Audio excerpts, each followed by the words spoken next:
proposed high-speed rail link and it cutting costs and bringing benefits to the north of England sooner. This is according to the man in charge of HS2. Well, when plans for the service were first unveiled, it was announced it would cost roughly £32.7 billion in today's prices. Last year, though, it was revealed that contingency plans to minimise the noise and impact on the environment pushed those costs up to £42.6 billion.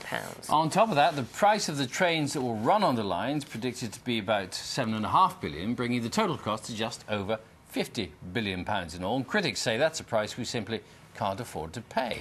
Well, let's talk to the man tasked with the job of making it pay, Sir David Higgins, the chairman of HS2. Welcome.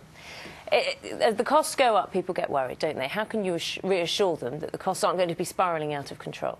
Well, the most important thing I've done is look at the first phase, it's London to Birmingham, and extensively review that cost and then look at scope. Really important to get scope right. All my experience on major projects, if you do that properly, so the decision on the high-speed 1 link, on Euston, doing it properly, and then potentially getting that kickstart of going to Crewe 6 years earlier, that's all a case of saving money by getting scope right at start. How much will be saved?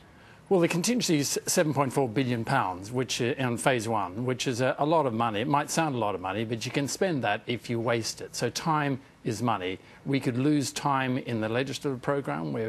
We don't know the full extent of when that will be finished, but that could also cost money.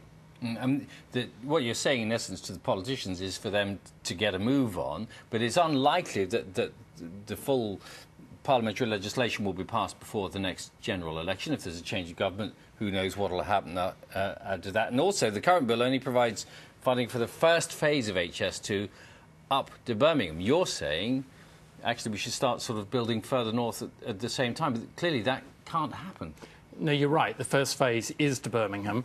I'm going back to government and saying I think it would be an advantage to move it to finish the line at Crewe at this stage, because Crewe is a very logical junction. It's where you can go to North Wales and to Liverpool. It's always been a big railway town, and the section from Birmingham to Crewe is relatively straightforward to build and relatively cheap per cost per kilometre compared to the rest of the track. So yes, I do recommend that. How it's done, what form of legislation, we're not sure yet. Yeah, but this is the problem: is that the legislation isn't going to happen before next year at the earliest. So the costs are bound then, surely, to go up. You won't be able to save any money. The review I've looked at on the first phase allows for the fact that you won't have royal assent by the election, that it will spill over. Importantly, this whole project will probably span 4 parliaments, and therefore bipartisan support, transparency is absolutely crucial to get right.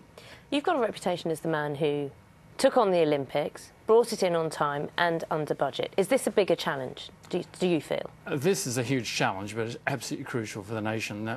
You'd have to say, why in the hell would I do it? I'm doing it because I spent a lot of time in the Midlands, in the North, in the early 2000s, looking at regeneration. And transportation, in terms of bringing jobs, is crucial. And this rebalancing the economy is something I'm very passionate about. You don't appear, though, because the legislation hasn't been passed through and isn't going to be passed through, as Bill was saying, anytime soon, to have the support that you would have had for the Olympics project. The Olympics, we had the advantage of a bill within, I suppose, 9 months of the Parliament going, of the successful awarding of the Games. Here, I think the legislation should be able to get through so that it won't be a delay to starting stage 1. We plan to start stage 1, phase 1, in 2017. Now, the royal assent should be well and truly by then. I mean, still considerable opposition, as you know, to doing this project at all. A lot of people say it's a white elephant, that we don't really need it in this day and age, and we've already spent, what, hundreds of millions of pounds on various different parts of the project and haven't built a single inch of track. That's right. That's all the design work at the start. All I would say is I spent 3 years running the existing rail network. I know how difficult it is to maintain the current West Coast line, and I know how expensive it is as well. It's a Victorian railway system. It's expensive to maintain. It breaks down. It will always break down. So we have to go. We have to go. Capacity is the argument. In the end, the existing line is really 170 years old at its heart. It's a line. But not the existing track. No, the track's new, but of course, well, not all of it's new, part of it's new, but the alignment, its route, its gauge, the size of the tunnels, the bridges, over half the bridges are over 100 years old. It's a Victorian railway. There's no other country in Europe that has this ageing infrastructure and hasn't replaced core routes with modern-day railways. So David Higgins, good to have you on the sofa talking to us. Thank you Thank very you. much. It's 16 minutes past.